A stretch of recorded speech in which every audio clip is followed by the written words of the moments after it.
Bienvenidos nuevamente esta mañana, queridos hermanos de la Iglesia Bíblica Jesús, a nuestro tiempo de reflexión y estudio de la palabra del Señor que hemos estado realizando de esta forma remota desde hace casi 7 meses. La experiencia que hemos tenido a lo largo de estos meses ha sido una experiencia de encontrarnos separados, distantes, comunicándonos por medio de las redes sociales, de la vía telefónica y de diversas maneras, pero no hemos tenido la oportunidad de compartir unidos juntos un tiempo de comunión. Gracias a Dios, porque hoy en día las comunicaciones son bastante versátiles y bastante fluidas. Si esto hubiera ocurrido hace un par de décadas o quizá unas 3 décadas, la situación habría sido completamente diferente. El acceso a las redes sociales era nulo, no existían en absoluto la internet como tal, las comunicaciones telefónicas eran limitadas, teníamos la restricción de las líneas fijas y no todos aquí en Guatemala gozábamos de la oportunidad de tenerlo. Así que gracias al Señor que esta pandemia nos ha tomado en un tiempo en que podemos comunicarnos. Esa es una de las ventajas de la tecnología que tenemos hoy en día. Sin embargo, eso no es todo, ni lo completa, ni permite que podamos tener esa comunión total de la que la palabra del Señor nos habla, a la que nos anima y de la que estaremos reflexionando y aprendiendo en esta mañana. Como parte del inicio de la iglesia, en el día de Pentecostés y el tiempo subsiguiente, hay algunos aspectos y elementos de aquella iglesia primitiva, como suele llamársela, que nos presentan la vitalidad de un grupo, de una comunidad, de un cuerpo espiritual que se encuentra creciendo. Es como cuando uno ve a un niño recién nacido y ve cómo va desarrollándose, creciendo e interesándose en uno, de ver cómo va dando cada uno de estos pasos en el avance de su crecimiento, no solamente físico, sino también del desarrollo de su persona, el desarrollo de la comunicación, el desarrollo de poder entender y conocer el entorno en el cual se encuentra y el desarrollo de sus emociones, el desarrollo de la sensibilidad a aquellas personas que están juntamente con aquella criatura. Podemos ver en el libro de los Hechos a una iglesia que es como un niño recién nacido, una iglesia que comienza a dar señales de vida, señales de una frescura y una vitalidad espiritual que permite que nosotros podamos entender y comprender aquellos aspectos que son importantes para nosotros. Tras 2000 años de existencia, 2000 años de historia, podríamos decir que la iglesia en cierta manera ha envejecido. No del todo, pero ha envejecido en el sentido de que se ha acostumbrado a la situación y las circunstancias, ha desarrollado hábitos, ha desarrollado costumbres, ha aprendido de sus experiencias, pero también como que se ha endurecido o enquistado en ciertas situaciones y circunstancias. Así que reflexionar y pensar en la vitalidad de una vida nueva, como podemos verlo en la narración que tenemos en el libro de los Hechos, nos permite percibir aquellas cosas que podríamos tomar en cuenta e incorporar en nuestra comunidad, en nuestra vida. Naturalmente, en las circunstancias actuales que nos encontramos de no poder reunirnos en medio de esta pandemia, tal vez no podríamos hacerlo de esta forma directa y clara, pero podemos pensar en algunas opciones, algunas alternativas que nos permitan tomar en cuenta estos principios para nuestra vida como comunidad cristiana, como la Iglesia Bíblica Jesús. Nos toca reflexionar hoy en el libro de los Hechos, capítulo 2, versículos 42 al 47. Y creo que 2 temas importantes que podemos resaltar en esta porción son los temas de comunión y crecimiento, y hacia eso quisiera que enfocáramos nuestra atención en esta mañana. Leamos la porción y luego reflexionaremos en ella. Dice así: y perseveraban en la doctrina de los apóstoles, en la comunión unos con otros, en el partimiento del pan y en las oraciones. Y sobrevino temor a toda persona, y muchas maravillas y señales eran hechas por los apóstoles. Todos los que habían creído estaban juntos y tenían en común todas las cosas, y vendían sus propiedades y sus bienes y los repartían a todos según la necesidad de cada uno. y perseverando unánimes cada día en el templo y partiendo el pan en las casas, comían juntos con alegría y sencillez de corazón, alabando a Dios y teniendo favor con todo el pueblo, y el Señor añadía cada día a la iglesia los que habían de ser salvos. Comunión y crecimiento. El versículo 41, que es parte de la porción que estudiamos la semana pasada, nos dice que aquel día, cuando predicó el apóstol Pedro, tras la venida del Espíritu Santo en Pentecostés, y confrontó al pueblo de la situación espiritual en la que se encontraban, y particularmente no haber comprendido y entendido el papel que Jesucristo había venido a realizar, la gente respondió al llamado de ser salvos de aquella perversa generación, al llamado de arrepentirse y bautizarse cada uno de ellos en el nombre de Jesucristo para el perdón de los pecados. Así que hubo una respuesta, y el versículo nos dice que hubo 3,000 personas que respondieron a la palabra de la predicación del apóstol Pedro, y se añadieron aquel día, dice, como 3,000 personas. Más adelante en el libro de los Hechos se nos va a hablar del crecimiento de la iglesia. En algún momento en el capítulo 5 se llegarán a mencionar a 5,000 personas, y en el capítulo 6 se hará mención de que muchos de los sacerdotes también llegaron a creer en el Señor. Podemos ver entonces una gran respuesta de todos aquellos que habían llegado a Jerusalén de los diferentes lugares, y seguramente por encontrarse no en su propio lugar, en su propia ciudad, necesitando el apoyo en un lugar que no era su casa, su lugar de habitación, entenderemos los eventos que se narran en estos versículos.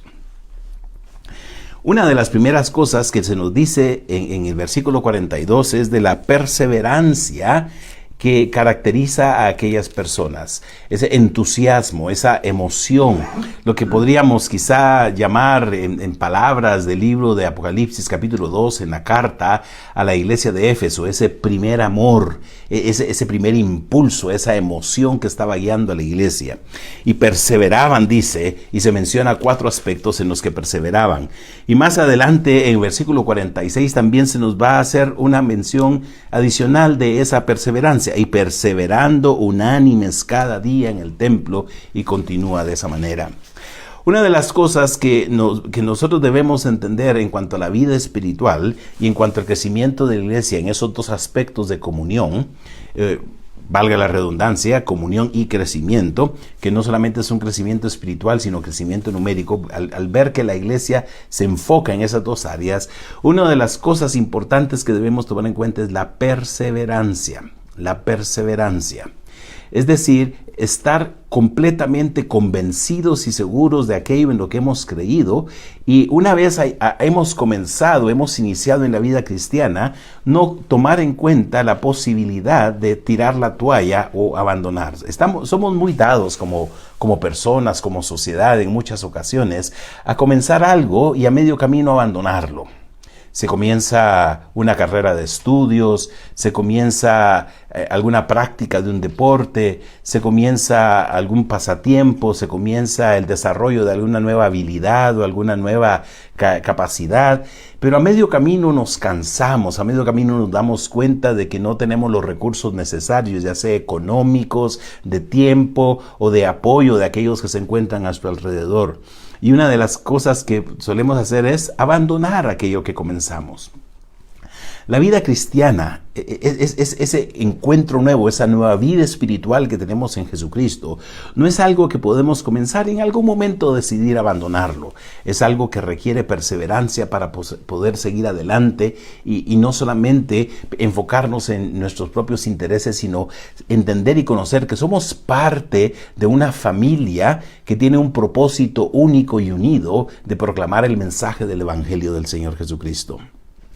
Y eso es lo que aquellos primeros cristianos entendieron y comprendieron. Tenían claro en lo que habían creído y hacia lo que se estaban enfocando y lo que se estaban dirigiendo. Así que la perseverancia de aquellos en esos 2 aspectos, en la comunión y en el crecimiento, nos va a ayudar a entender qué es lo que va a hacer que como iglesia avancemos y nos dirijamos a la meta que el Señor tiene en algún momento de volver y establecer su reino en este mundo. perseverancia. Y es en esos dos aspectos, en la comunión y en el crecimiento. Perseverancia en la comunión y el crecimiento. No debemos pensar que la vida cristiana espiritual es algo que se vive de una forma individual, separada y aislada. Ningún cristiano es una isla. Todo cristiano es parte de un organismo vivo, de ese cuerpo de Cristo que es la iglesia. Y como dice el apóstol Pablo en 1 Corintios 12, nos necesitamos los unos a los otros. No le puede decir ninguno de nosotros al otro, no te necesito o no me haces falta. Ni tampoco ninguno de nosotros puede decir, yo no sirvo para nada, no me necesitan. Porque cada uno de nosotros es parte íntegra de este cuerpo de Cristo y cada uno tiene un papel, una función que desempeñar en el avance del reino de Dios, de la predicación del evangelio del reino de Dios. Así que en ese sentido y en esa comprensión de la unidad que había como nuevo cuerpo, como nueva familia espiritual, perseveraban en algunos aspectos que se señalan frecuentemente como claves y fundamentales para nuestro crecimiento. Dice el versículo 42 que perseveraban en la doctrina de los apóstoles, la enseñanza apostólica que posteriormente llegó a plasmarse en los escritos del Nuevo Testamento. Fue esa base que permitió que los cristianos del primer siglo comprendieran de qué se trataba la vida cristiana.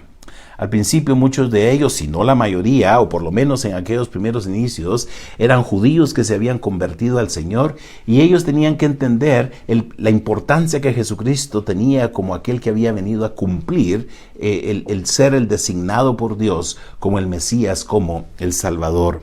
Así que la enseñanza de los apóstoles iba a orientarlos y guiarlos, a darles sentido, a darles una claridad de mente para comprender qué era lo que Dios estaba haciendo en aquel momento y quería hacer a través de ellos.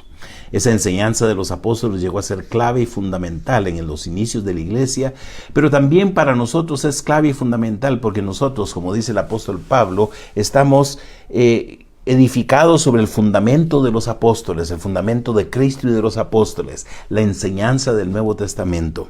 Y es en ello que nosotros tenemos que ser educados, enseñados, que tenemos que ser nutridos. Esa palabra de Dios que es la que nos va a permitir a nosotros crecer y fortalecernos. Es ese alimento que va a permitir que cada uno de nosotros como cristiano pueda ir conociendo cada vez más al Señor, pueda ir entendiendo y conociendo su voluntad, sus propósitos, y pueda ir conociendo y entendiendo de qué manera Dios quiere usarlo y utilizarlo, no solamente en una forma individual, sino en el crecimiento de la obra de Cristo en su lugar de habitación y en todo el mundo.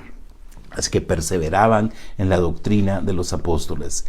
El apóstol Pedro dice en algún momento que ellos tenían que dedicarse a la palabra y a la oración, y porque lo miraban como algo clave e importante.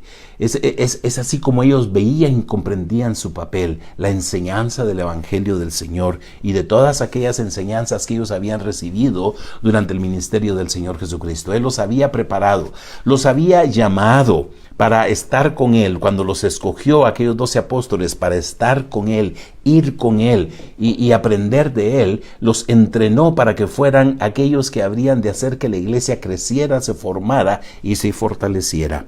Y por la guía y la inspiración y la iluminación del Espíritu Santo que vino aquel día de Pentecostés sobre ellos y sobre toda la iglesia, los apóstoles fueron capaces de recordar las enseñanzas del Señor Jesucristo y ponerlas por escrito, de forma que hoy nosotros podamos ser beneficiados por lo que el Nuevo Testamento nos presenta. Y si bien no todo el Nuevo Testamento fue escrito por aquellos primeros 12 apóstoles, probablemente la mitad del Nuevo Testamento es resultado de la escritura del apóstol Pablo. El apóstol Pablo también fue un apóstol designado por el Señor, no de los primeros 12 apóstoles, pero fue también alguien a quien el Señor enseñó de una forma especial y directa para que nosotros pudiéramos ser educados, enseñados en la palabra. Si no somos enseñados en la palabra, nosotros estaremos débiles en lo que nosotros vamos a creer y hacer. Es como estar malnutridos. Hay tantas cosas que se hacen en la iglesia, tantas cosas que se dicen, tantas enseñanzas, tantas pláticas, tantas presentaciones diversas, muchas de ellas de carácter motivacional, enfocadas en el desarrollo de ciertos criterios, de ciertos mecanismos de desarrollar la vida por parte de las personas, pero muchas veces no basados en el texto de las Escrituras, sino basados en la experiencia y el conocimiento humano. Como cristianos puede ser que estemos escuchando y aprendiendo mucho, pero si no es la enseñanza de los apóstoles tal como la tenemos en el Nuevo Testamento, no estaremos bien nutridos, sino que estaremos malnutridos. Espiritualmente podemos encontrarnos en una condición de desnutrición, de malnutrición o de realmente estar bien alimentados. Y la enseñanza de los apóstoles es algo en lo que tenemos que perseverar. No podemos dejar de insistir suficiente en la necesidad de enseñar la palabra del Señor. También perseveraban en la comunión unos con otros. Y esta comunión no solamente es comunión espiritual, es comunión de todo sentido. Más adelante en esta porción se nos va a decir específicamente que ellos tenían comunión en el compartir de sus bienes para suplir para las necesidades de aquellos que se encontraban en una situación difícil. En esa comunión unos con otros también hay que tomar en cuenta el concepto de la comunión espiritual. Cuando nosotros creemos en Jesucristo, no solamente establecemos una comunión vertical con Dios, sino que esa comunión vertical con Dios también implica una comunión horizontal con aquellos con quienes nosotros tenemos comunión de fe también. Eso significa que, como dice el apóstol Juan, que si amamos a Dios, también debemos amar a nuestros hermanos. Porque no es posible que digamos que amamos a Dios si aquel que se encuentra cerca de nosotros no le amamos. Porque es a través del amor a aquellos a nuestro alrededor que nosotros reflejamos el amor a Dios. Y el conocimiento de Dios nosotros lo manifestamos por medio de nuestra relación unos con otros. No podemos obviar esa comunión horizontal, esa comunión unos con otros. No podemos pensar que podemos vivir una vida cristiana únicamente Dios y nosotros e independientemente de los demás. Muchas veces nos sentimos desengañados, desanimados, porque en esa comunión con otros nos damos cuenta de que seguimos siendo pecadores y seguimos siendo falibles. Y muchas veces la gente nos falla, podríamos decir, y decimos: yo prefiero estar en una relación directa y personal con Dios y no relacionarme con personas que realmente me van a defraudar, que me van a engañar y que me van a decepcionar. No nos damos cuenta de que nosotros también somos pecadores, pero en esa comunión espiritual, como dice el autor de la carta a los Hebreos, nos estimulamos al amor y a las buenas obras, porque es por medio de esa comunión espiritual que cada uno de nosotros puede exhortarse unos a otros, como dice el autor de la carta a los Hebreos, a no caer en el engaño del pecado y ser endurecidos en la incredulidad espiritual a la que puede llevar aquel pecado del que nosotros no nos damos cuenta y que nuestros hermanos nos pueden ayudar a comprender y a señalar. No es que seamos jueces los unos de los otros, sino que en medio de esa comunión espiritual podemos comprender y entender cómo crecer y desarrollarnos. Y de eso se trata la comunión espiritual, de poder animarnos, estimularnos, fortalecernos, apoyarnos, alentarnos. Y ahí podríamos nosotros encajar el concepto de todos los mandamientos recíprocos de los que habla el Nuevo Testamento. El soportarnos unos a otros, el enseñarnos unos a otros, el orar los unos por los otros, el animarnos unos a otros, el consolarnos unos a otros, el alentarnos unos a otros. Eso es parte íntegra de la vida espiritual y es algo en lo que debemos perseverar. Y en eso entra de lo que hablará más adelante esta porción, en el estar conscientes y atentos a las necesidades de los demás. Haré referencia dentro de un momento también, cuando lleguemos a eso, a las enseñanzas de dos autores del Nuevo Testamento como lo son Juan y Santiago en relación con el suplir las necesidades de los otros. También perseveraban, dice, en el partimiento del pan. Esta frase partimiento del pan a veces se entiende como una frase prácticamente técnica para hacer referencia a lo que nosotros llamamos hoy en día la Santa Cena o la Cena del Señor. Así que es posible que ellos hicieran cada vez que se unían y que se juntaban, como veremos en este mismo pasaje más adelante, en las casas, que hicieran un recordatorio de lo que el Señor Jesucristo había realizado en la cruz. Si bien es cierto, también este partimiento del pan puede implicar también una comida unida, compartiendo los alimentos para poder suplir las necesidades. Porque la vida cristiana no solamente se enfoca en suplir las necesidades del alma, por decirlo así, sino también en suplir las necesidades físicas, las necesidades sensibles en este mundo en el cual nosotros vivimos. La iglesia se debe enfocar no solamente en las necesidades espirituales, sino en las necesidades generales e integrales de aquellas personas que forman parte de esa comunión y de esa comunidad. Este partimiento del pan entonces implica el compartimiento de los alimentos para aquellos que lo necesitaban. Y si recordamos que la iglesia al principio se formó de aquellos que estaban de visita en Jerusalén, probablemente los recursos que ellos traían se les terminaron rápidamente y seguramente no querían todavía volver a sus lugares de origen porque querían seguir aprendiendo las enseñanzas de los apóstoles.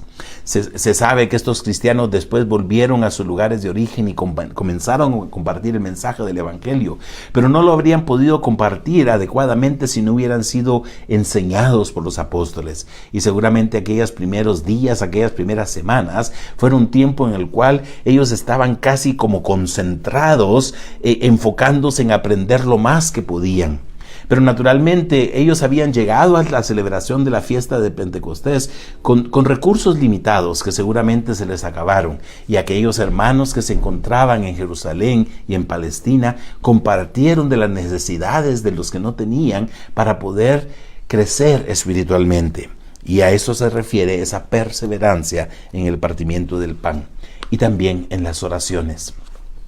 La oración es un aspecto elemental e importante de la vida cristiana. Se la ha comparado con la respiración, sin la cual no podríamos vivir y no podríamos existir. Nosotros podemos dejar de respirar por 3, por 4 minutos, pero después de ese tiempo sentimos la necesidad del aire que nuestro cuerpo requiere para poder funcionar adecuadamente. La respiración es importante como un proceso físico de nuestra existencia. Y de esa manera se ha considerado a la oración como algo tan crucial e importante. Y los cristianos reconocían que había que orar. El Señor Jesucristo constantemente enseñó a sus discípulos por medio del ejemplo el lugar importante que la oración tenía. Él se levantaba de madrugada y se dirigía a lugares retirados a orar. Por eso es que en algún momento los apóstoles le dicen al Señor: Señor, enséñanos a orar. Y es en esa ocasión cuando el Señor Jesucristo les enseña a orar lo que conocemos como la oración del Señor o el Padre Nuestro. Una oración modelo que enfoca aquellos aspectos de la vida que nosotros debemos incluir en la oración. La gratitud, la adoración, el reconocimiento de Dios, pero también el buscar su voluntad, buscar su guía, su provisión y su protección espiritual. Y los cristianos perseveraban en la oración. También se ha mencionado como una oración que podrían haber estado recordando en ese tiempo, la llamada oración sacerdotal del Señor Jesucristo en Juan 17, en la cual el Señor pide al Padre por la unidad de la iglesia, que así como Él y el Padre eran uno, sus discípulos fueran uno, en medio de este mundo en el cual ellos no iban a poder encajar adecuadamente, ya que el mundo habría de rechazarlos, así como lo habría de rechazar a Él. Los cristianos tenían que fortalecerse espiritualmente por medio de la oración y perseveraban en esas oraciones. Así que esta comunión llevó a que el impacto de la iglesia en el primer siglo pudiera ser tal que la gente a su alrededor, que aún no había respondido al mensaje del evangelio, surgiendo, dice que vendían sus propiedades y sus bienes y los repartían a todos según la necesidad de cada uno. No necesariamente significa que vendieron absolutamente todo lo que tenían, pero iban vendiendo, y el verbo ahí vendían se refiere al hecho de que lo estuvieron haciendo a lo largo de un tiempo. No es en una única acción, sino es seguramente algo que se estuvo practicando por el tiempo que estaban conviviendo a medida que iban viendo las necesidades que surgían. Pero el punto importante aquí es lo que nos hace recordar Juan y Santiago, que no podemos ver a un hermano en necesidad y decirle que Dios te bendiga, voy a orar por ti, que te vaya bien, y dejarlo ir sin suplir la necesidad. El amor de Cristo en nosotros debe ser tal que nos hace reconocer que lo que tenemos no es nuestro, sino que son recursos que Dios ha puesto en nuestro alcance para bendición de los demás. Por eso es que cuando el apóstol Pablo exhorta a los cristianos de Éfeso a decirle que el que hurtaba no hurte más, es decir, no se aproveche de los otros, sino que sino que trabaje con sus manos para compartir con el que padece necesidad. El concepto del cristiano de trabajar no solamente debe ser para suplir sus propias necesidades, satisfacer sus gustos, lograr sus metas, alcanzar sus propósitos, sino debe ser que por medio de la bendición del trabajo que Dios nos da, nosotros podamos tener también la oportunidad de compartir con los que necesitan. Y ese es el pensamiento que se dejó ver en aquella primera iglesia, en esa vitalidad espiritual de aquella iglesia emocionada por el cambio que Dios había estado obrando, por esa nueva experiencia del poder y del amor de Dios, y poder ver que lo que tenían no era suyo, sino que era para con todos también. Y esa comunión espiritual los lleva a continuar en esa perseverancia. Dice el versículo 46, y perseverando unánimes cada día en el templo, y partiendo el pan en las casas, comían juntos con alegría y sencillez de corazón. Notemos cómo se resalta en este pasaje la comunión. No solamente es una comunión espiritual, en compartir de las bendiciones de Dios, en compartir espirituales de Dios, en compartir de los cambios que Dios ha hecho, de su perdón. Naturalmente se incluye eso, pero es una comunión total, una comunión en vivir juntos en medio de las necesidades que se tienen. Vivimos en un mundo que se ha desapegado totalmente de las necesidades de los demás. Hemos crecido para ser completamente individualistas y egoístas. Y la iglesia se ha permeado de ese individualismo, de ese egoísmo, cuando realmente no pensamos en aquellos que están a nuestro alrededor.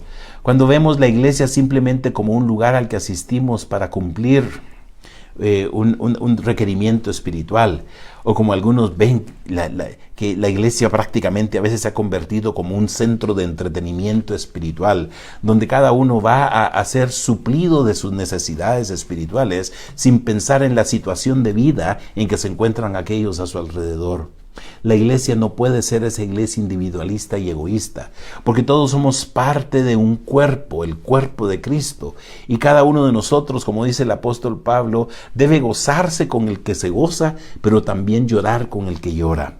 Cuando alguien está viviendo necesidades profundas, debemos verlas como que si fueran nuestras propias necesidades. Debemos sentir compasión de aquel que está a nuestro alrededor. Y si nosotros conocemos de situaciones difíciles en la vida de otros, no podemos hacernos de la vista gorda e ignorarlas, sino que debemos integrarnos a esa situación y ver de qué manera Dios puede usarnos como canal de bendición a otros. Dice que perseverando cada día en el templo, el aspecto espiritual del aprendizaje, de la adoración, y partiendo el pan en las casas, compartiendo los lugares de habitación y compartiendo los alimentos, comían juntos con alegría y sencillez de corazón. Esta sencillez de corazón y esta alegría debería ser una característica de nosotros como cristianos. Vivimos en un mundo de alto orgullo, de alta pretensión, de alta altivez, en el cual algunos de nosotros se sienten más grandes que los demás, se sienten más importantes o se sienten como que si estuvieran en una condición o situación de privilegio.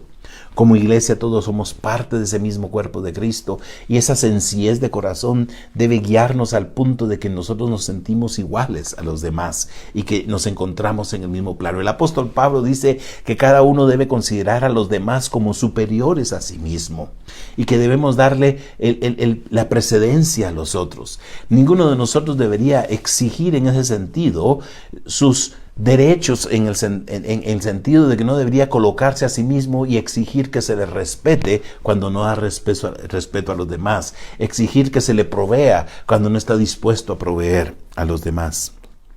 Y continúa diciendo el versículo 47, alabando a Dios y teniendo favor con todo el pueblo. Porque la única forma como la iglesia encuentra gracia ante los demás es cuando que realmente vive de acuerdo al amor de Cristo.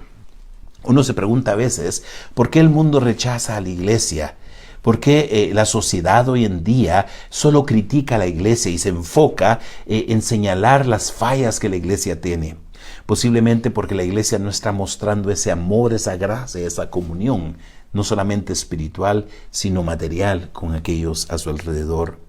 Eso era lo que hacía que los creyentes tuvieran favor con todo el pueblo, porque miraban cómo el amor de Dios fluía a través de ellos. Y esa comunión nos lleva entonces a otro aspecto, al crecimiento. Dice el versículo 47 al final, y el Señor añadía cada día a la iglesia los que habían de ser salvos o los que iban siendo salvos.